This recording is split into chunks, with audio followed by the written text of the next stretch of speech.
Welcome back to another episode of Rock Boys Football late Friday night. Mike Elko, this Texas A&M program make what I think is another really sneaky good addition coming out of the transfer portal, and former Iowa State defensive lineman Tyler Onyedim committing to Texas A&M. And I, right off the bat, there are a couple of things that really intrigue me about this commitment. And I think you want to start with the football player. One, you're getting a multi-year starter at Iowa State, a guy that has played. I don't know if you'll find a more versatile defensive lineman.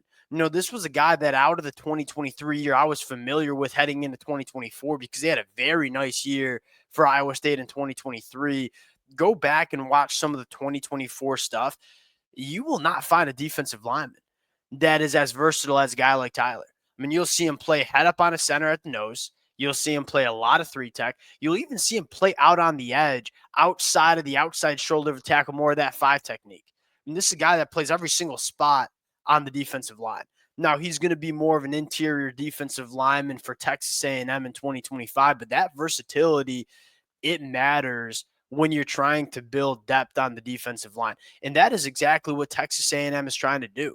Specifically on the inside of the defensive line, outside of DJ Hicks and Alberregas, like there weren't a ton of guys that were proving commodities on this Texas A&M roster heading into 2025. Now, that's not to say the guy like Dalen Evans can't be a dude for Texas A&M in 2025, but one of the things that we never talk enough about, we like to talk about the stars, and the stars certainly matter.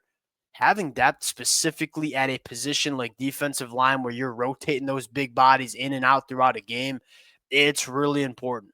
When a guy like DJ Hicks or Albert Regis comes off the field, is your level of football not dropping off that much? A guy like Tyler Onium is going to allow for that. Now, as a football player, what I love the most is he's going to do some of that dirty work. Not only is he extremely versatile, one of the guys I felt like Texas A&M arguably missed the most was a guy like McKinley Jackson. Now, McKinley Jackson, you look at the box score and say, well, you didn't have that big of an impact. The box score doesn't tell me that. Well, you turn on the football game and say, McKinley Jackson standing up double teams, being really, really physical at the point of attack. That was something Texas A&M really didn't have in 2024. They had a lot of penetrators. They had a lot of really good football players on that defensive line that were able to create a lot of negative plays. Some of that dirty work you kind of missed. I look at a guy like Tyler and say, yeah, he doesn't have quite the body type, that fire hydrant body type that McKinley Jackson has, but he's going to be a guy that is really strong at the point of attack, can run the line of scrimmage and be athletic. But again, most importantly, doing some of the dirty work. And I think that is something Texas A&M needed to address heading into 2025, and they might have with a guy like Tyler. Now, I don't think they're done. We're going to talk about some more bodies that they're looking to bring in on the inside of the defensive line, but I want to get into a little bit more of what Tyler brings, talk about what this Texas A&M defensive line is going to look like in the 2025 year. Before we get into it, as always, to the Texas A&M fans, it's been real fun. Mike Elko doing a really good job, not only bringing in some high-quality football players, but bringing in a lot of good football players where they needed to address. You take a look at the checklist in terms of, hey, where does Texas A&M need to take that step going into 2025? I think first it was the pass catchers. I don't know if there's been a better recruiting class in the portal than what Texas A&M has brought in with guys like Casey Concepcion, Micah Hudson, Mario Craver. And you think secondly, the depth on the defensive line, both on the inside, both also on the edge. That Texas A&M has done that as well.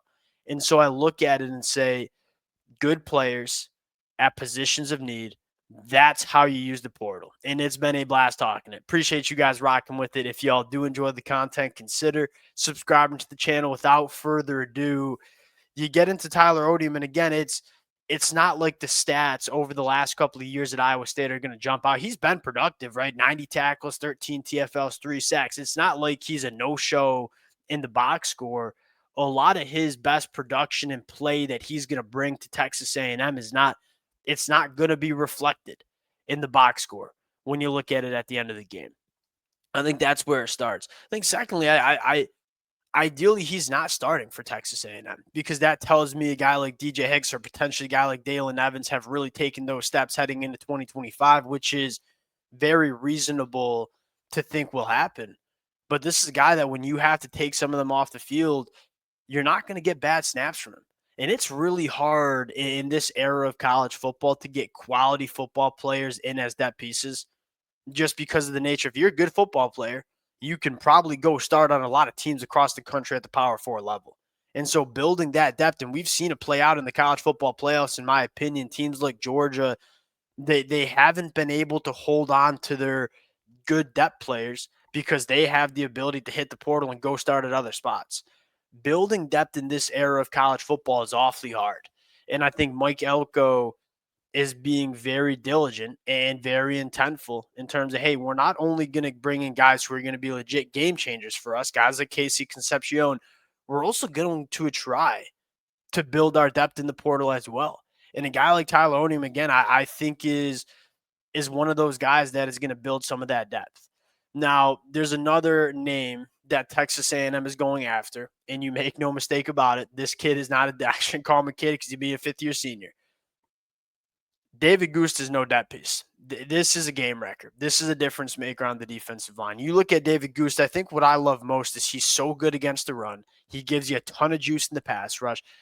This would be a home run get for Texas A&M. You land a guy like David Gusta coming from Washington State, and you're all of a sudden looking at this defensive line and saying, it's going to be really good. I think it can be solid with or without David Gusta, but this is one of those proven difference makers that I'm not sure Texas A&M has.